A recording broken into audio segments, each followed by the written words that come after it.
इसका जिम्मेदार ओवैसी है।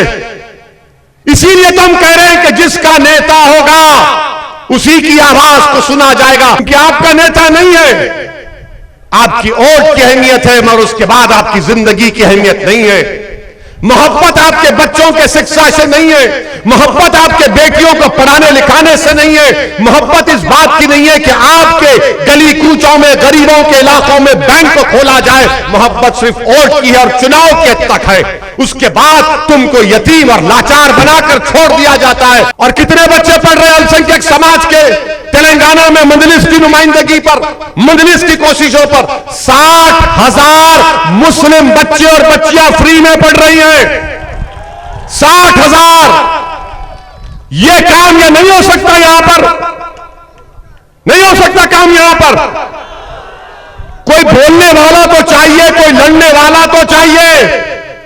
इनको कोई फिक्र नहीं है तुम्हारे बच्चों की शिक्षा की, तुम्हारे नौजवान। आज हम जो डेटा आंकड़ा निकाले, सबसे ज्यादा उत्तर प्रदेश में अगर किसी समाज के बच्चे अपने घर को, अपने गांव को, अपने प्रदेश को छोड़कर जाते हैं तो मुसलमान हैं।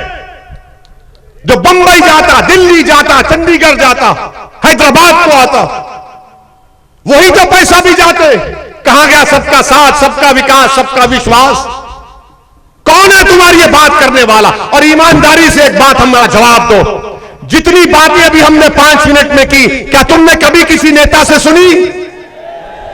क्या आपने सुनी कभी? क्यों नहीं सुनी? क्योंकि उनको ये सब बातों की जरूरत नहीं है। वो कहते हैं डराओ बीजेपी से, ये वोट देगा। वो बेवकूफ कहता है कि कुछ अनाप शनाप बक दो, वो मेरे को वोट दे देंगे, मेरे समाज के लोग। मेरे अजीज दोस्तों और बुजुर्गों, यही तो लड़ाई है हमारी, यही तो हमारी लड़ाई है। हम तो कह रहे हैं कहां चेहरे पे दाढ़ी है, सर पे टोपी है, तुम मुझे मुल्ला पुकारो, क्या पुकारते पुकारो, मैं खड़ा हूं तुम्हारे सामने।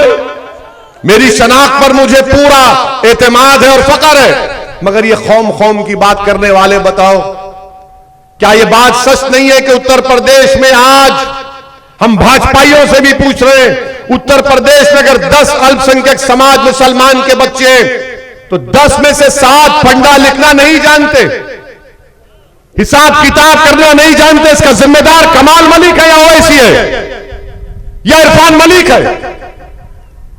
आपको मालूम कि उत्तर प्रदेश में अल्पसंख्यक समाज मुसलमान अगर एक घर में 7 रुपये खर्च होते हैं तो दिल्ली में वही मुसलमान के घर में 10 रुपये खर्च होते हैं। क्यों?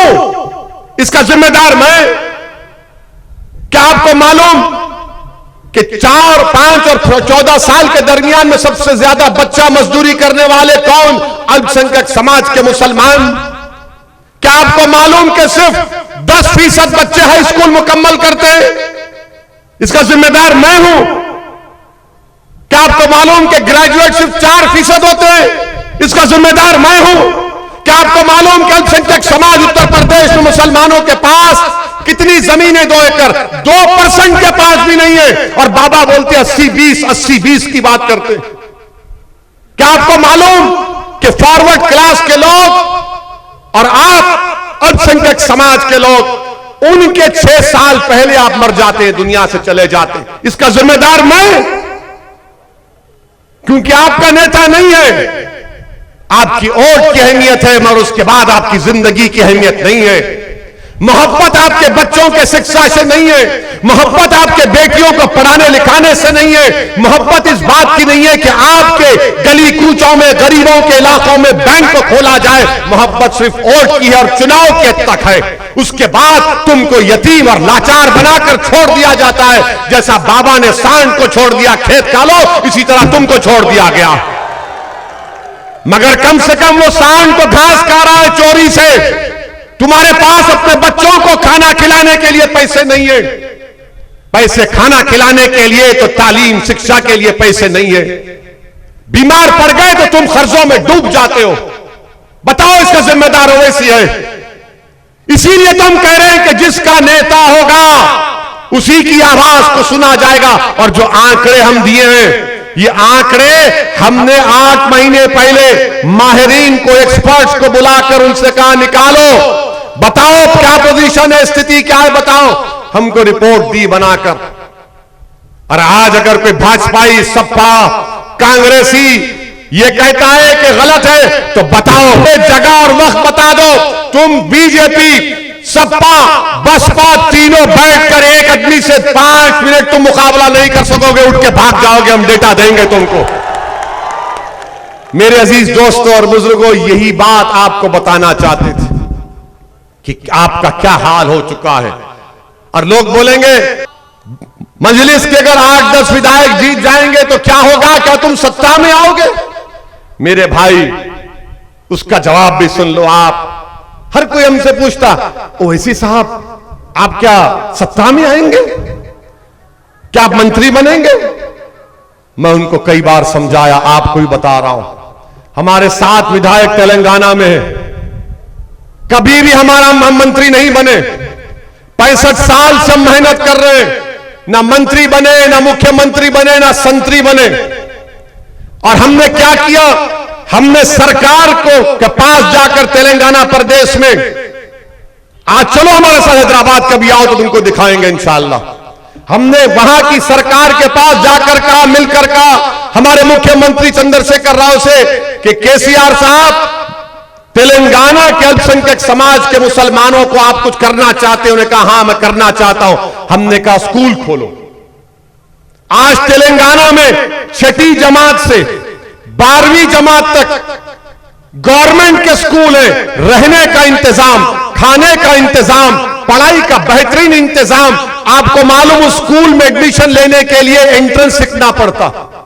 और कितने बच्चे पढ़ रहे हैं अल्पसंख्यक समाज के तेलंगाना में मजलिस की नुमाइंदगी पर, मजलिस की कोशिशों पर 60,000 मुस्लिम बच्चे और बच्चियां फ्री में पढ़ रही हैं।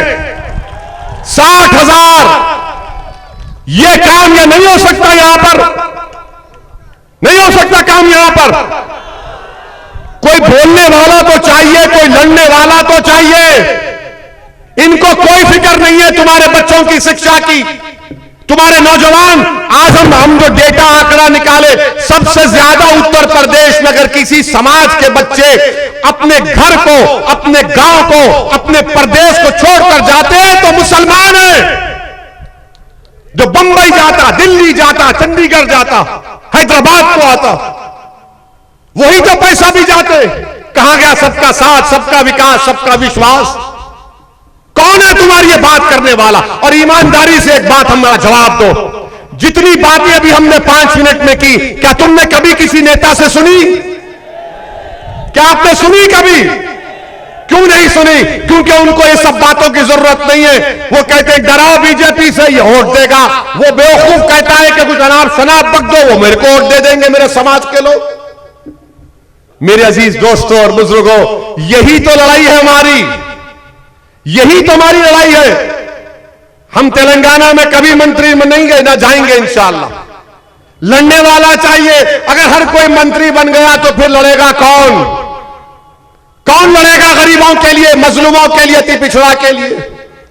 हमको ओहदों की जरूरत नहीं है, हमको इंसाफ चाहिए।